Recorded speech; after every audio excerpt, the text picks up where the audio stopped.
الحمد لله رب العالمين أشهد أن لا إله إلا الله وحده لا شريك له ولي الصالحين وأشهد أن سيدنا ونبينا محمدا عبده ورسوله الصادق الأمين اللهم صل وسلم وبارك على سيدنا محمد وعلى آله وصحبه ومن تبعهم بإحسان إلى يوم الدين. سبحانك لا علم لنا إلا ما علمتنا إنك أنت العليم الحكيم. Bapak Ibu jamaah sekalian dimuliakan Allah Subhanahu wa taala. Alhamdulillah wa syukrillah. Saya tidak bisa membayangkan 12 tahun sudah berlalu. Saya masih ingat pertama kali belum bisa sama sekali bahasa Indonesia tahun 2008. Cuma saya ingat satu kalimat, bagus. Jadi orang bicara sama saya, cuma saya jawab bagus. Sudah makan? Bagus. Mau kemana? Bagus. Jadi saya artikan semua bagus. Dan selalu saya berdoa, ya Allah tolong bantulah saya, supaya bisa bahasa Indonesia yang bisa difahami. Kira-kira Bapak Ibu faham gak sekarang? Berarti doa saya sudah kabul. Karena itu doa saya tidak pernah belajar sekolah Indonesia atau kursus bahasa Indonesia atau dari kamus. Nah, cuman hanya bergaul, duduk, dengar, sering saya dengar, alhamdulillah bisa hafal. Ketika ucapkannya mungkin belum begitu pas, orang-orang ketawain dulu, tidak apa-apa. Saya bilang diketawain, dia bodohin, tidak apa-apa. Yang penting saya bisa sampaikan yang bermanfaat.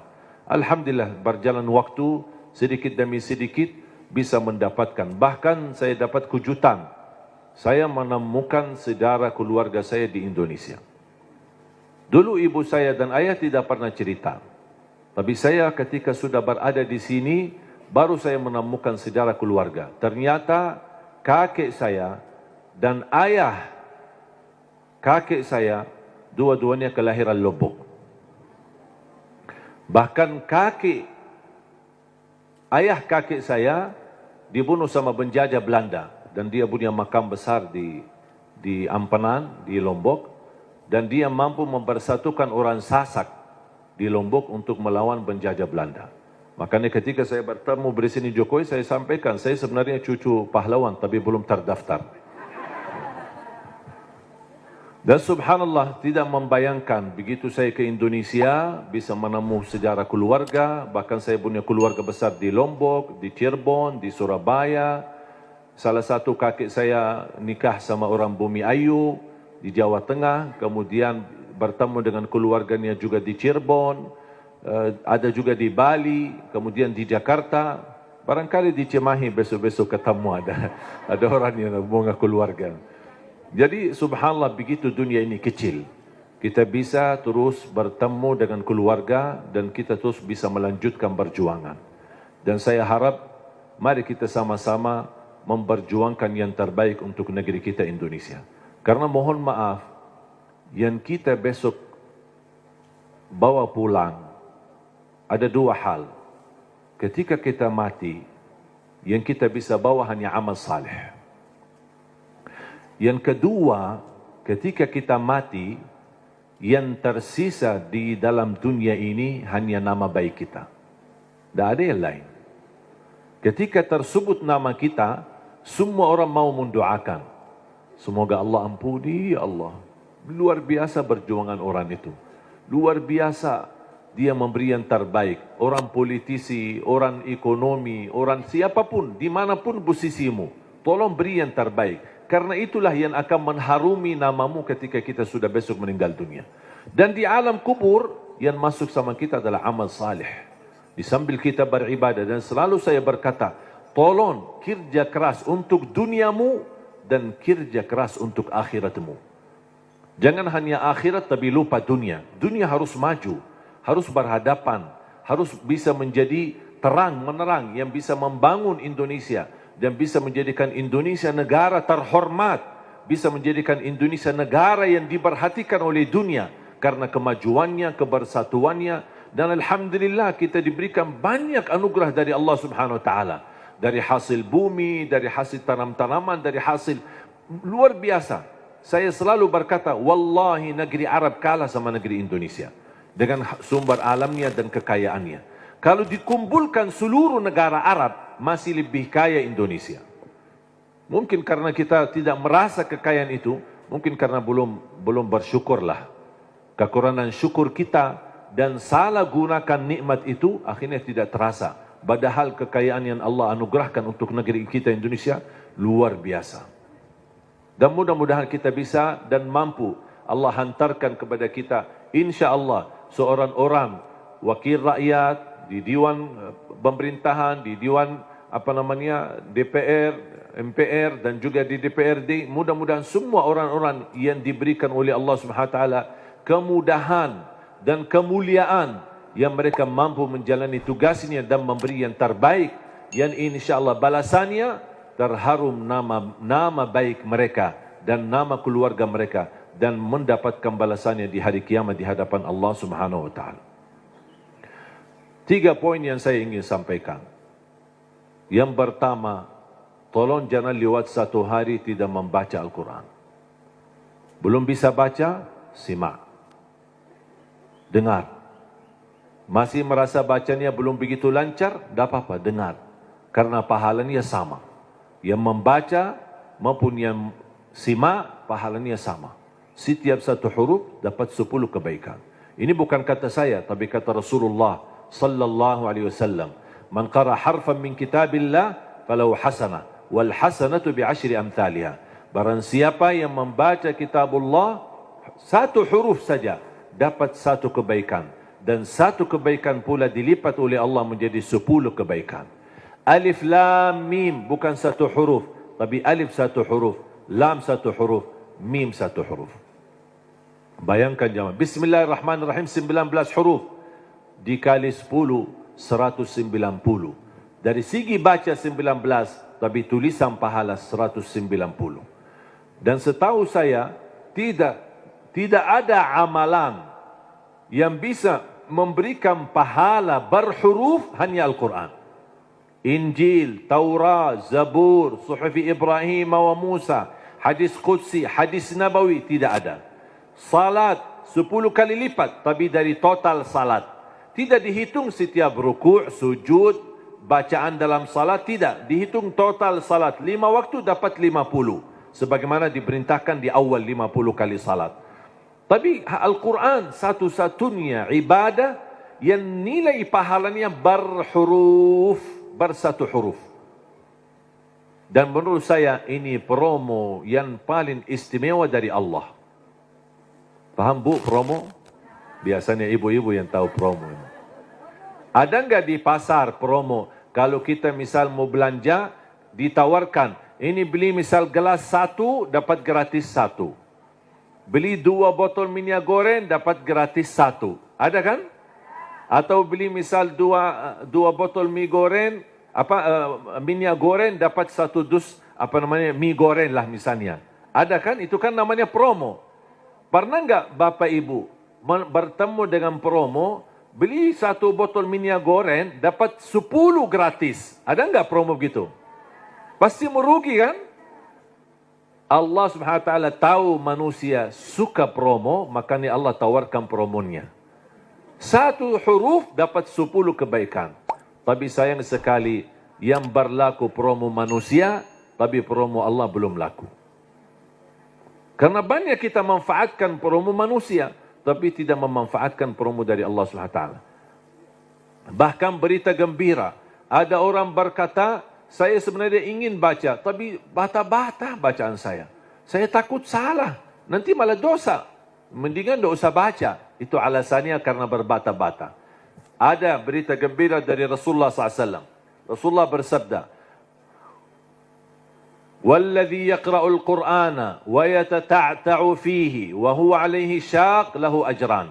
Barang siapa yang membaca Al-Quran, kemudian dia berbata-bata. Terima kasih ya Rasulullah. 1400 tahun yang lalu, nampaknya Rasulullah umatnya bakal banyak berbata-bata. Makanya sudah diberi solusi dari kemarin. 1400 tahun yang lalu.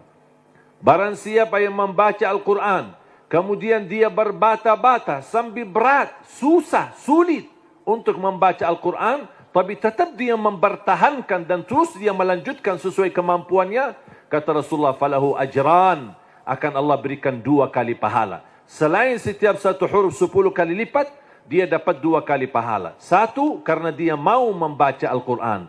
Yang kedua, kesulitan yang dia hadapi, berbata-bata sampai berat, Allah hargai perjuangan itu, Allah berikan pahala. Berarti Bapak Ibu yang bersama Al-Quran, tidak ada yang merugi. Bahkan ada yang bertanya, boleh enggak saya baca Al-Quran, tapi saya tidak baca terjemahannya? Saya jawab, boleh. Ada orang tanya lagi, boleh enggak saya baca Al-Quran sampai khatam, tapi mohon maaf, saya tidak faham sama sekali? Saya jawab, boleh. Kenapa? Karena target baca Al-Quran kita ada 4. Ada 4 target. Pertama, baca walaupun tidak faham. Tetap dapat setiap satu huruf 10 kebaikan. Itu namanya standar. Walaupun tidak faham sama sekali. Karena Rasul menjanjikan pahala setiap satu huruf 10 kebaikan tidak dikaitkan dengan faham. Target kedua, baca dan faham. Berarti ada upaya untuk memahaminya. Itu lagi lebih besar lagi pahalanya. Yang ketiga, baca, faham dan menhayati. Lebih lagi dahsyat pahalanya. Ada lagi yang keempat, baca, faham, hayati dan menamalkan. Kalau tidak bisa semuanya, jangan tinggalkan semuanya. Jangan gara-gara tidak bisa menamalkan malah tinggalkan baca. Tidak bisa faham malah tinggalkan baca. Tidak bisa menhayati malah tinggalkan baca. Standar baca. Tetap mendapatkan setiap satu huruf 10 kebaikan. Jelas? Yang kedua, usahakan jangan tinggalkan ayat kursi setiap habis salat. Semua hafal ayat kursi kan? Sering dibacakan habis salat? Atau kadang-kadang tertinggal? Selalu. Ibu-ibu bilang selalu. Pahalanya apa? Pahalanya apa? Kemarin saya tanya sama ibu-ibu, selalu, terus pahalanya enggak? Dia tahu amalannya tapi belum tahu pahalanya. Saya kasih tahu pahalanya. Qala Rasulullah sallallahu alaihi wasallam di hadis yang sahih, man qara'a ayatal kursi dubura kulli salatin laisa bainahu wa bainal jannati illa an yamut. Barang siapa yang membaca ayat kursi setiap habis salat, dijamin masuk surga, tidak ada sesuatu yang mampu menghalanginya. Allahu Akbar. Tak ada sesuatu yang mampu menghalanginya, jaminan masuk surga. Cuma baca satu. Saya ketika baca hadis yang sahih ini, saya berfikir, ya Allah, ini satu ayat aja jaminan masuk surga. Gimana 30 juz Al-Quran? Ini baru satu ayat. Gimana kalau orang rutin baca sampai khatam Al-Quran? Selain ayat kursi setiap habis salat, tolong usahakan tutupi harimu dengan baca surat Al-Mulk. Habis beraktivitas, sudah selesai kegiatan, sudah siap-siap mau tidur, tolong sempatkan. Suratul Mulk, kalau bisa sebelumnya boleh witir. Ada orang tanya, boleh enggak saya salat malam sebelum tidur? Saya jawab, boleh. Karena salat malam tidak harus tidur dulu. Banyak orang yang salah faham masalah itu. Ini kembali kemampuan. Coba kalau kita memaksakan setiap orang mau tahajud atau mau salat malam harus tidur dulu. Ada orang mungkin misal contoh, ketua dewan. Aktivitas, rapat, meeting, pulang sudah malam. Kalau dia tidur malam mungkin bisa jam 12, mungkin bisa jam 1. Belum tentu bisa tahajud. Ketiduran, udah baru dapat 3 jam, maksimal 4 jam sudah subuh. Jadi fisik manusia kan punya kemampuan, punya batas. Makanya selalu saya berkata, kalau ada bapa ibu yang biasa tahajud, tidur baru tahajud, tak apa-apa teruskan. Tapi kalau masih belum terbiasa, tolong amankan walaupun 2 rakaat. Amankan walaupun 2 rakaat. Niat salat malam, niat salat hajat, lihat sunnah taubat. Silahkan, apapun niatnya boleh. Habis salat 2 rakaat, tambah 1 rakaat witir boleh, atau 3 rakaat. Sekali salam witir, atau bisa 2 rakaat salam baru 1 rakaat. Terserah, mau 3 sekaligus, 1 kali tahiyat, atau bisa dipisahkan 2 baru 1. Baru habis itu tidur. Kenapa? Seandainya belum sempat bangun dan ketiduran sampai subuh, sudah tertulis namamu ahli tahajud. Sudah tunaikan salat, apalagi witir. Minimal, saya selalu tekankan, minimal jaga witir. Dan mohon maaf, ini bukan wasiat saya, tapi Rasulullah. Tidak ada yang dari saya. Dari saku saya tidak ada. Semua dari Rasulullah SAW. Apa kata Rasulullah kepada Abu Hurairah? Abu Hurairah berkata, Rasulullah menwasiat awsani khalili wa an utira qabla an anam. Rasulullah menwasiatkan aku jaga witir sebelum tidur, kata Rasulullah kepada Abu Hurairah. Bahkan Umar bin Khattab ketika ditanya, kenapa suka witir sebelum tidur? Kata beliau, saya takut tidur dan meninggal dunia dalam keadaan tidur belum witir. Makanya amankan witirmu. Inna Allah witir, yuhibbul witir, fa'autiru. Allah maha witir, Allah cinta witir. Jagalah witir. Dan salah satu sunnah yang Rasul tidak pernah tinggalkan adalah sunnah witir. Tidak pernah tinggalkan, sehat, sakit, musafir, dimanapun berada. Selalu jaga witir. Dan sunnah yang kedua, sunnah subuh. Sesudah azan, sebelum salat wajib, ada sunnahnya. Bahkan di menurut mazhab Abi Hanifah, sunnah subuh itu dianggap wajib. Selain Abu Hanifah dianggap sunnah. Memang dia sunnah, tetapi hampir sunnah, tapi martabatnya seperti martabat wajib. Karena sunnah subuh, pahalanya lebih besar daripada dunia dan seisinya. Saya berkata, subhanallah, ini baru pahala sunnahnya. Kira-kira gimana yang wajibnya salat subuh? Habis sudah laksanakan witir, mau tidur, tolong bacakan suratul mulk. Belum lancar bacaanmu, setelkan.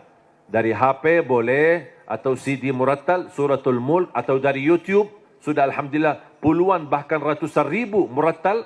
Tinggal milih apa yang kita suka. Sambil kita di tempat tidur, berbaring, kita bisa dengar suratul mulk. Kenapa disuruh baca suratul mulk? Apalagi di ujung aktivitas kita, seandainya malam itu meninggal dunia, sudah dapat jaminan selamat dari siksa kubur. Suratul Mulk, jaminan selamat dari siksa kubur. Yang terakhir, sedekah.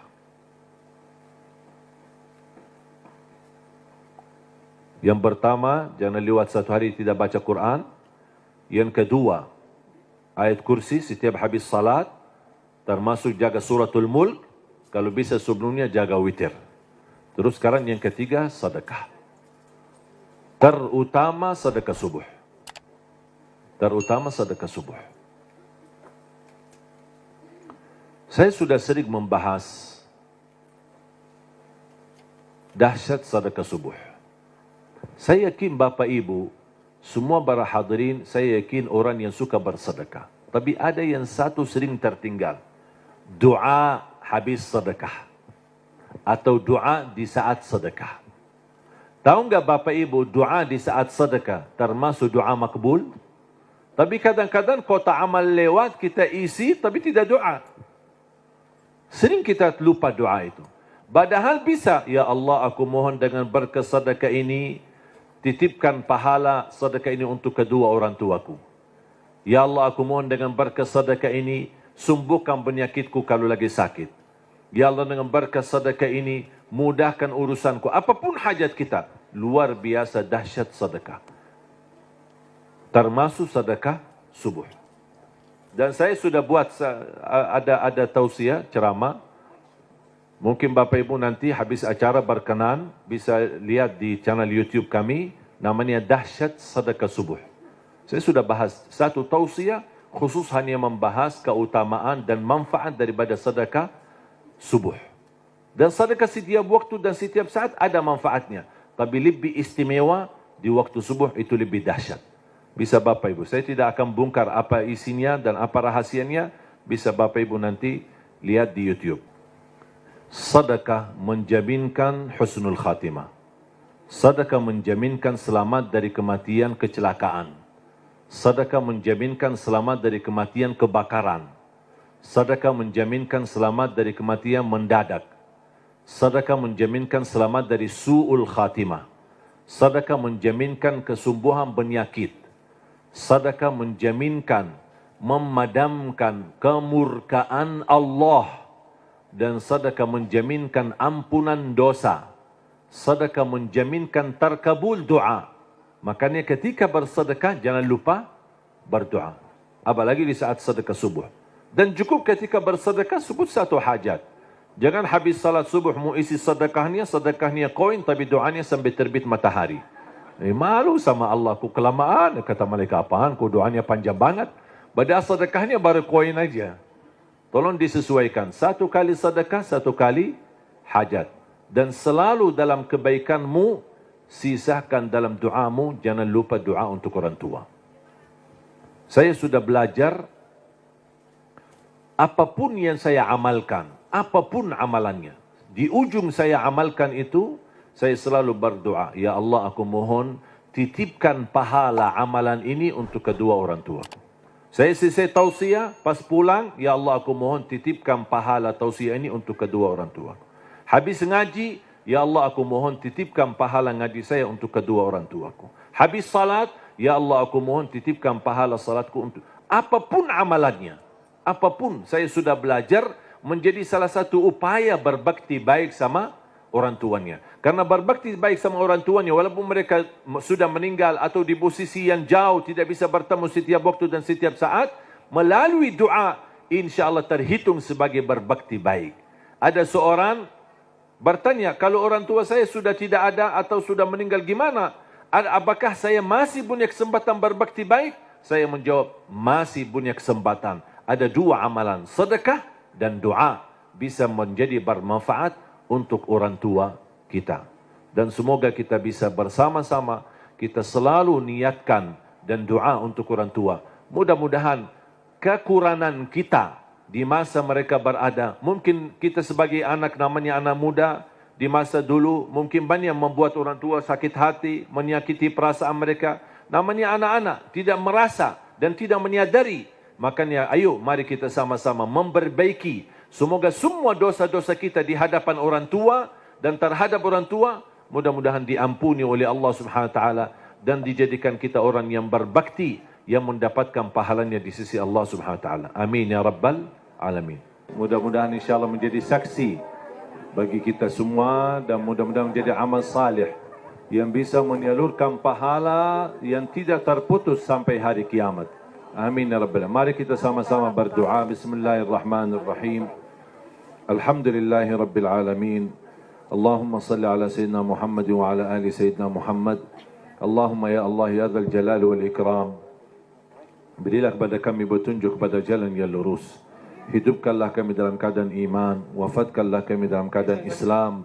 Akhiri hayat kami dengan husnul khatimah.